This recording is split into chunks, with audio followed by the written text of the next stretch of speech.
ఒక మాబ్లో వెళ్తున్నప్పుడు నువ్వేమో వీరుడిలాగా వెహికల్ బయటకు వచ్చి వెహికల్ మూవింగ్ నువ్వు వెహికల్ ఆపినప్పుడు వెహికల్ ఆగి ఉండగా నువ్వు వెహికల్ దాంట్లోంచి సన్ రూఫ్లోంచి బయటకు వచ్చి చేతులు ఊపినా లేకపోతే విండోలోంచి చేతులు ఊపినా అది వేరు. వెహికల్ మూవింగ్లో నువ్వు ఎలా ఊపుతావు చేతులు? ఎక్కడైనా ఉందా అది?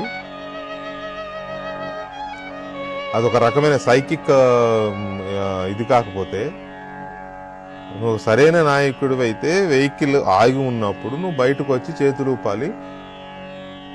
ఇప్పుడు వచ్చిన టాప్ అండ్ వెహికల్స్ అన్నిటికీ సన్ రూఫ్ ఉంటుంది. సన్ రూఫ్ నుంచి బయటికి వచ్చి ఊపచ్చు. అదే నా బాధ,